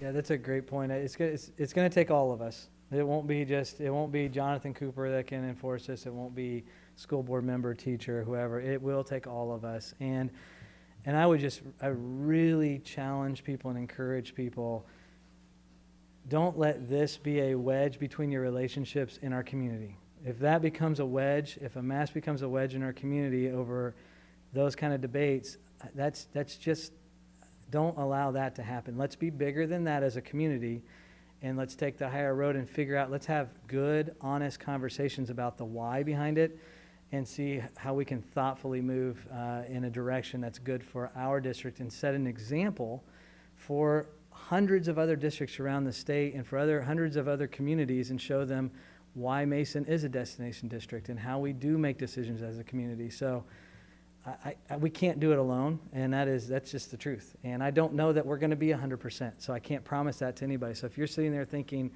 100% of our kids are walking in the door with a mask on and we're going to police that perfectly, that's not true. So if that's what you're hoping for, if you're on that side, just know that's probably not going to happen. And if you're on the side that thinks we're going to sit there and force your kid to wear a mask 100% of the day, we're not doing that either. So we'll hopefully make some common sense decisions as we move forward into that zone. And I don't want to be wishy-washy or confusing anybody, but just know that it's just like you when you walk into community, anybody here, you go into Kroger, you can count the people that are wearing masks and who are not. The sign on the front door says wear a mask.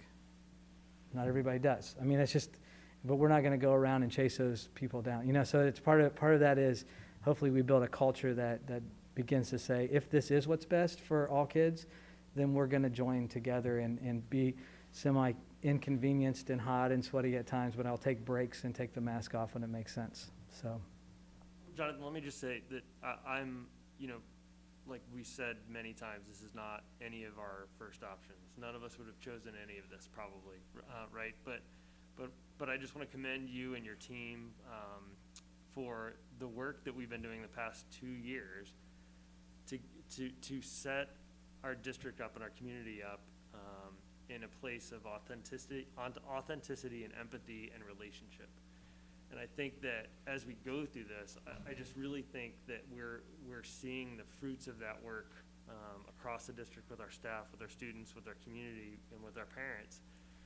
That there is that authenticity is showing up right now, and honesty. And so I thank you for being honest about struggling with these decisions and being honest that you don't have it all figured out, because we shouldn't expect any of us to, but you've engaged the staff and the community in an authentic way, and our culture, you've dug into our culture work in such a way that we know that we can get this right as best we can, because people have bought in, because we care about the relationships with our fellow students and our staff and our community. And so I just want to thank you for that. Thank you for the work that went into this. This isn't why we did it, but we did it to get to a point where we have a culture that allows us to be excellent and to be flexible and to be empathetic. And so I just thank you for that. I'm sure there's probably some other questions in the community that go directly to what you've had tonight, and at the same time, it's July 7th. I have a feeling that there might be some more tweaks and iterations of this before we walk through the doors in August. So I think we've probably addressed a lot of things and touched on a lot of things tonight, but obviously we encourage questions from the community. We encourage feedback. We know people are watching. We know people are going to be making a decision in the next week, and so we hope to hear from people, but we do have other business tonight. So if there's nothing else from you at this time, I would suggest we move on to our next agenda item. Yep, thank you. Appreciate it. Thanks, Jonathan. Our next item on the agenda is the hearing of the public. I don't believe we have any this evening, so we will move on to item number 8, which is non-district funded positions. Do I have a motion? So moved. Any discussion?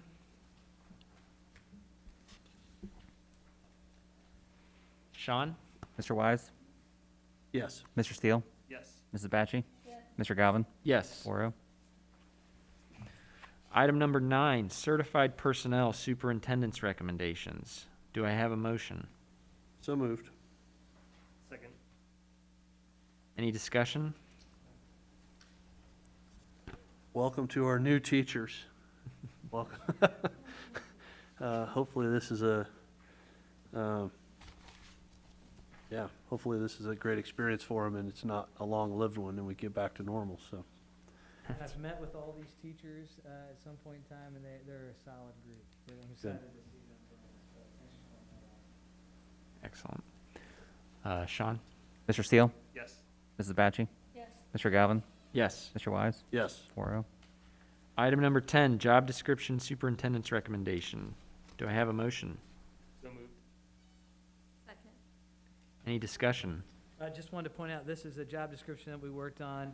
We actually have someone who's going to be moving into a reading position, supporting an aid position. So it's an aide that's going to be supporting some reading. So we did not have a salary structure already built ahead of time. So that's just us establishing that, and we align that with the ESL support aid as well, so that those are similar support kind of systems.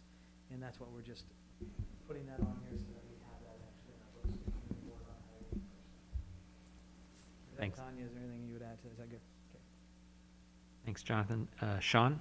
Mrs. Batchy? Yes. Mr. Galvin? Yes. Mr. Wise? Yes. Mr. Steele? Yes. 4-0. Item number 11, classified personnel superintendent's recommendations. Do I have a motion? So moved. Second. Any discussion? Well, here on item 11, anytime we have people that are resigning or retiring, we always want to wish them well on their next chapter. There's a couple names on here, but I just had a conversation with Jim Fox, and I mean, he even said, "Hey, Jonathan, if you do the online thing, you think I can monitor the study hall from online? Then maybe I'll consider coming back on." So that's just, we're going to miss, we always miss people that are leaving and moving on, but we wish them well. So thank you for your service. Thanks, Jonathan. Sean? Mr. Galvin? Yes. Mr. Wise? Yes. Mr. Steele? Yes. Mrs. Batchy? Yes. 4-0. Item number 12, certified personnel additional duties. Do I have a motion? So moved. Second. Any discussion? Yep, these are support services for students in transitioning for special ed and other support services that exist on here for summer. Sean? Mr. Wise? Yes. Mr. Steele? Yes. Mrs. Batchy? Yes. Mr. Galvin? Yes. 4-0. Item number 13, classified personnel additional duties. Do I have a motion? So moved. Any discussion? Sean? Mr. Steele? Yes. Mrs. Batchy? Yes. Mr. Galvin? Yes. Mr. Wise? Yes. 4-0. Item number 14, first reading of new and revised board policies.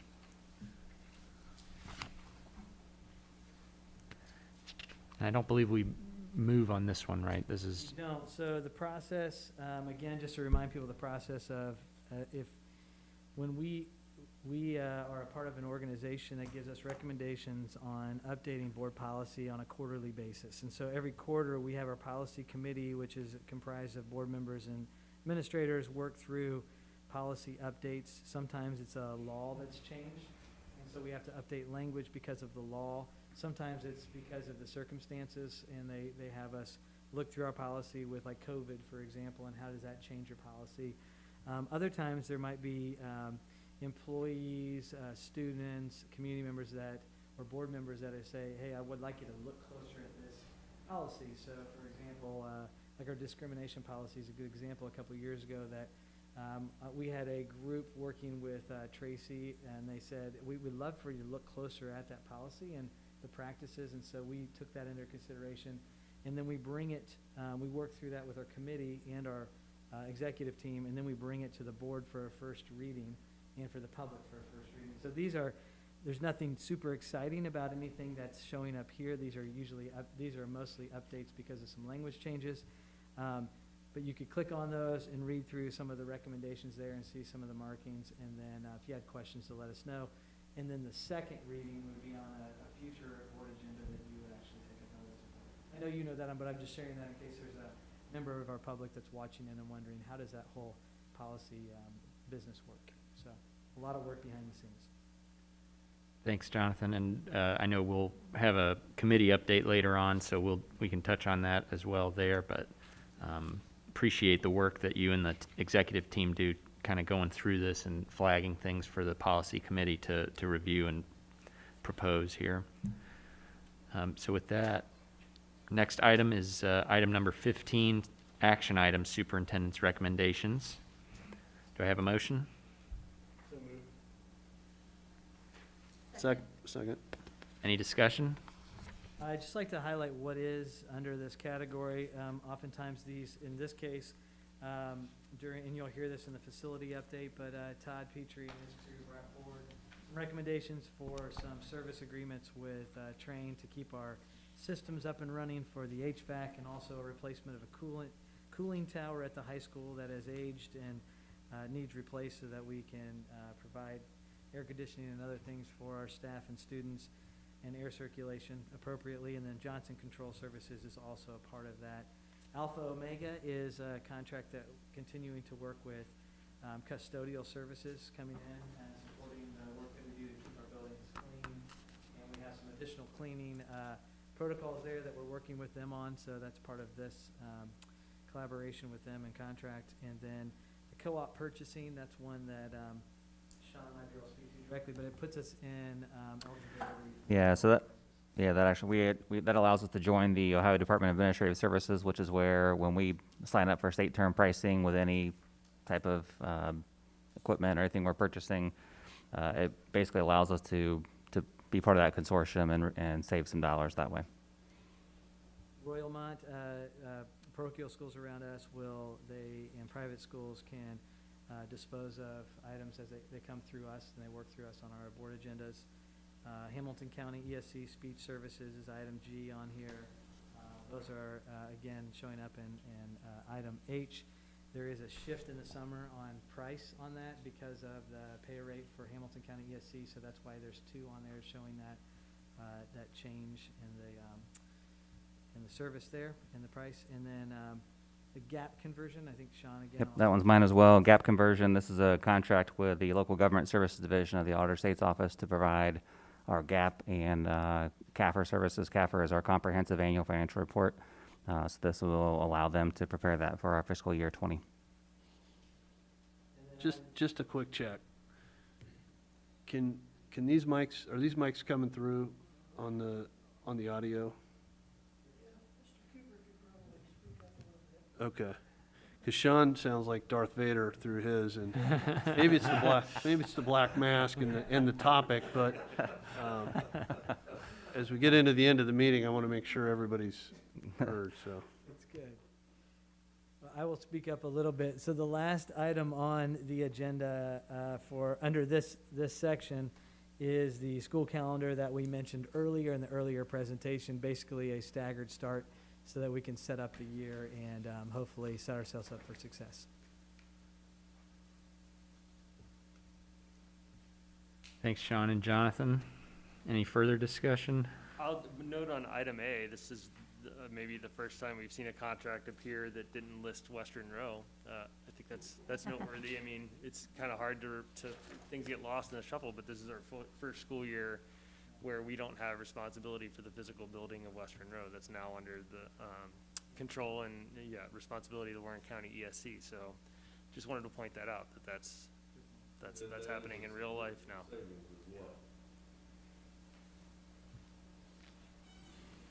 All right, Sean? Mrs. Batchy? Yes. Mr. Galvin? Yes. Mr. Wise? Yes. Mr. Steele? Yes. 4-0. Item number 16, Treasurer's Report. Do I have a motion? So moved? Second? Any discussion? Just one item for tonight. We have some donations on there to the comment cupboard. We see them every so often here on our agenda for donations. Casey Moran and her team, her daughter's Girl Scout troop, they really have done a great job this year of going out and really presenting that program to a lot of different people and getting getting donations for the program. They're $6,600 on this agenda. They have raised close to $20,000 this year, and that, again, program is to provide food and supplies for students and families in need, and so they really have done a great job of doing that faithfully and consistently throughout this year. You see those girls coming down the street, just whatever they ask, you better, there's nothing they can't do, so that is amazing. All right. Any other discussion? Sean? Mr. Galvin? Yes. Mr. Wise? Yes. Mr. Steele? Yes. Mrs. Batchy? Yes. 4-0. Item number 17, action items, Board of Education. Do I have a motion? So moved? Second? Any discussion? All right, Sean? Thank you. Hold on. Yeah. Yeah, let that sit a minute. I'd just say that I'm really excited to be voting to extend the contract of Sean Bevan as our treasurer. I had the good fortune of being president when we led the search for a new treasurer a couple years ago now. And we thought that we were making a pretty fantastic decision, and you made us look really, really good in making that decision. We're just, thank you for your partnership. We're so lucky to have you, and we're excited about continuing our partnership with you. I'd like to echo that, Sean. You do a terrific job, and it's a pleasure to be able to extend the contract and kind of confirm our partnership for the long term. So thank you. And I'd just like to note that after leaving it for a beat and not hearing anything, I was not punting it to Sean for a call of the roll. What I was about to say was, Sean, I don't know if Nice move. you could have Excellent move. you could have as eventful a first contract as treasurer as you've had between our our facilities renovation project, the first levy passage in 15 years. And just educating our community and bringing folks along. And I know that there's a pandemic. There's a pandemic going on, but I think from where I've sat personally, observing how patient and accommodating you've been to anybody in our community who has had questions, usually in good faith, wanting to learn things. And helping them understand and providing them with the information that they've sought. We're really, really appreciative of the work you've done, and look forward to another contract here. I have to thank you personally too, because you've held my hand and pulled me along on some things I didn't understand, and you've spent a lot of time with me and putting it in the non-numbers person terms so I could understand and really grasp truly what you do and how good of a job you do. So thank you. Sorry to drag it out, but that's a good, you're such a good teacher, Sean. We didn't know that we were getting that when we chose you. We knew that we were getting a good treasurer, but we've maybe been most impressed by what a good teacher you are, and that was so important for us when we hired Jonathan in his first role as superintendent. And so thank you for that, and thank you for the teaching you'll continue to do for all of us for years to come. Well, thank you. I appreciate the comments. I appreciate your support. I truly feel lucky to work with such a great team and be part of such a great community and district. And definitely big shoes to fill here with Dick Gardner and Rhonda Johnson, the work that they've done, the foundation they've laid. So I appreciate the opportunity to continue that work. Thank you. Thank my offensive line for blocking for me.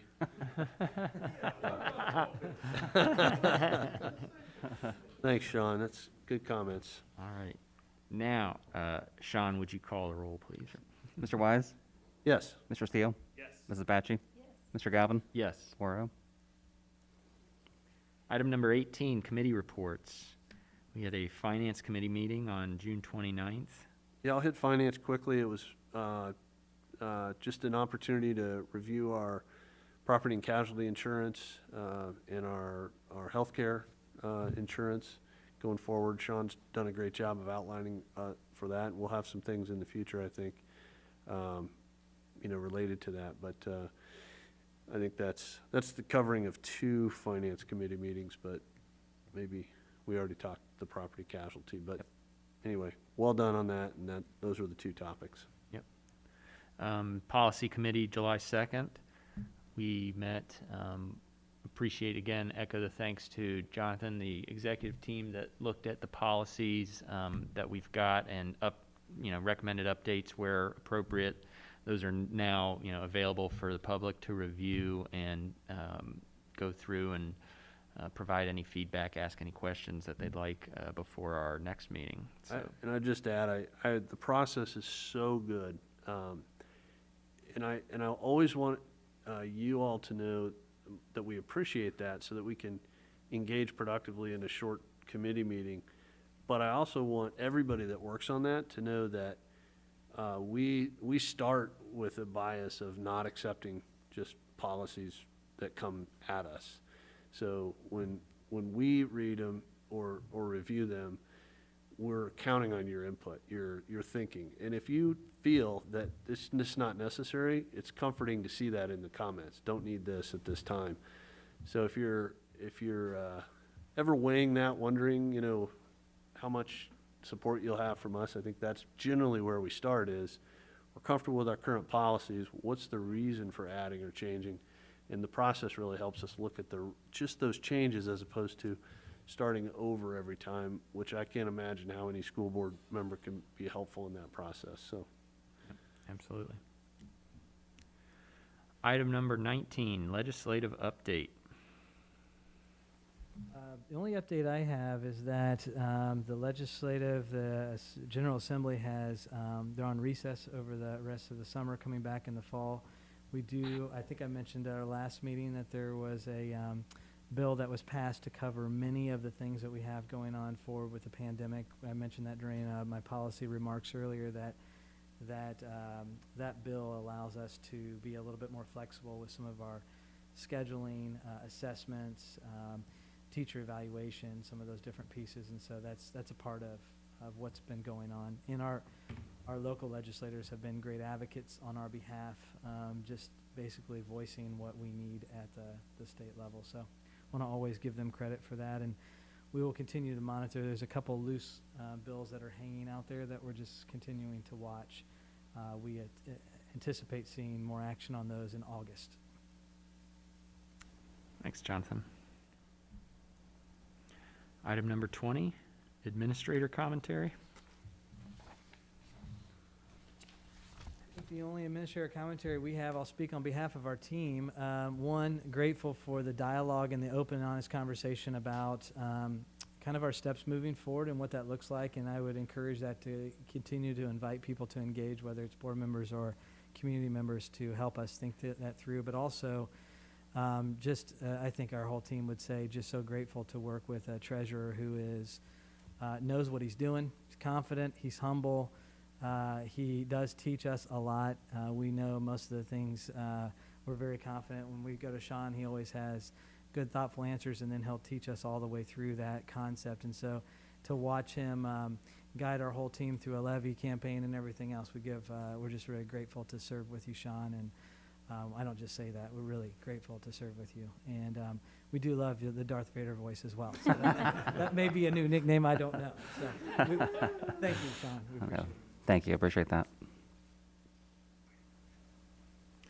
All right, item number 21, board commentary. Desiree? Well, just briefly, I wanted to thank the executive team, of course, Jonathan and Sean, for their agility in planning the back-to-school protocols. And tomorrow, it may be something totally different depending on guidance that we receive. And the fact that you were able to put together such a comprehensive and well-thought-out plan that is the best practices that we could possibly choose. And yes, it's not gonna make some people happy, but it is absolutely the best plan, like you said, for July 7th. July 8th may hold something new for us, but thank you for the time, effort, and thoughtfulness and careful consideration when making this plan. I know the hours you must have put into this is unmeasurable, so thank you. Thanks, Desiree. Matt? Yeah, I'll echo that a little bit, Desiree, and say that I thank our staff and our administrators for all the work that you've done since March, really. And I want to recognize that, and I want to ask our community as a whole, all of us, to remember that all of the decisions that are being made and all of the systems that are being set up and the way that we're dealing with this pandemic here locally, all of the decisions are made from a place of authenticity, of trying to get it as best we can with the information that we have available to us as of today, and to remember that we're all in this together. And so what I've learned, very early on through my time on the board was, and now as a parent, I had an 8-month-old when I joined the board, or 10 months old or something like that, so I didn't quite get it, but we all know and we all recognize that our family's interaction with the schools is about as close as you can come to, affecting our individual lives, and it impacts and touches on what is most important to all of us as parents, and it's our children, right? And so we are right as parents to feel strongly and to have high expectations, and to go to bat for our kids. I just ask us all to realize that we're all in the same place, and our staff, I encourage, people are likely to have responses to your presentation, Jonathan. People have strong feelings one way or another about decisions that we're going to make about how we deal with the pandemic. But at the end of the day, we are all in this together. And if we lead with empathy and we respond with empathy as individuals in a community, we know that we'll be able to get through it together. And so if we can just come back to that as often as we can, come back to empathy, come back to community and our strength together as a community, I think that will just really take us far and help us to get through this together as quickly as we can. So thank you. Thanks, Matt. Kevin? I think back in the spring when we started this, all of us became much more in tune with the role our teachers play in our lives. Jonathan, the team have done a great job of pulling this together. I know there's been teacher input, but there's also only a limited amount of teacher input you get. So I'm going to ask this for our community, is that you reach out to your teachers, you encourage them, you're patient with them, and you help them to navigate through this, because we're asking a lot of them, and there's a lot of nice charts up here, but these issues are going to happen in the moment, in the classroom, in 100 moments, and these are unfortunately not all going to be Great Mason moments. So I think it's important that we remember that, and we reach out and support all of them and get into this together and make this work. So thank you. Thanks, Kevin.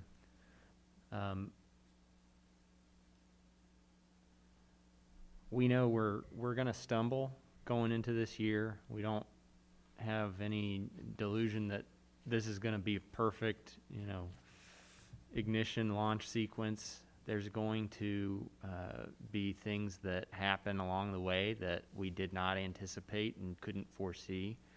And I think somebody else has said it already. We would like to operate from a default position of grace and empathy towards one another.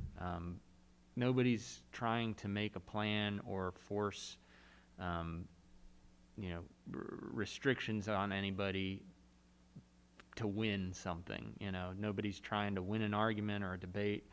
We're trying to come together and put together the best plan that we can that will not only tolerate an acceptable level of risk while delivering a Mason quality educational experience, but outside of the school, outside of our classroom community, allow us to just get back to as close to normal of life as we can. And it might be a while. We might not, you know, we might not be close to normal pre-pandemic, you know, circumstances for a long time. And the more we can do to try to bring that about, you know, to give families, you know, just if nothing else, the child care option that will let them resume a normal work schedule, give kids in-person interaction with their friends and their teachers. The more we can, you know, help our community kind of get through this and sustain some, you know, sustain some morale, for lack of a better term, because I think that we've all seen the numbers and the data. Some of us have had personal experience with the coronavirus itself. A lot of us have had personal experience with the economic ramifications of you know, things shutting down, businesses slowing down, and things like that. And nobody wants to be in this position, but we're trying to get it right, and we're trying to do the best that we can. And there may not be a right, but as close to that as we can, I think, is what we're shooting for. So we appreciate everybody's empathy and cooperation and understanding. And we are here on July 7th, as we've said. July 15th is the deadline to currently, you know, make the decision for your family, what you think is best based on the information you have in front of you. Encourage you to watch tonight's presentation, ask questions, reach out to your administration, reach out to your teachers, reach out to your friends in your community, and make the most informed decision you can by next week. And that'll, you know, further inform our guidelines and our protocols as we go back to school in the fall. One other thing, unrelated to the school opening guidelines, but still kind of a pandemic-related thing. We've been approached by the United Way of Warren County and the Warren County Community Services, two organizations in our community, have let us know that low-income seniors that are in our community have really been hit hard by the pandemic. A lot of the normal social routines that we take for granted, and a lot of the daily rituals that, you know, we're able to go to the store and get supplies and things like that, interact with our friends and neighbors. We have senior citizens that are really struggling right now, and they've reached out to our Mason Schools community in particular to ask for help. And the way they're asking for that help is to donate toiletries and other items that we'll provide some information on, but we're going to try to collect what we can over the weekend. And so as you are spending the next couple days thinking about ways that you can help senior citizens in our community, there will be some information on things like shampoo, hand sanitizer, toothpaste. I believe we're going to try to make the Mason Elementary and Mason Intermediate campus a drop spot on Saturday and Sunday, and we'll iron out the details of the times for those. But over the weekend, we would love to get what we can from those in our community that are able. And if you are also interested in serving as a point of contact and a drop location for your neighborhood, let us know. Reach out. You can reach out to me personally, galvinc@masonohioschools.com. Be happy to provide you with more details that way. But with that, there are no other items. I would move for item number 22, adjournment. Do I have a motion? So moved. Second. All in favor? Yes. Yes. Thanks, everybody.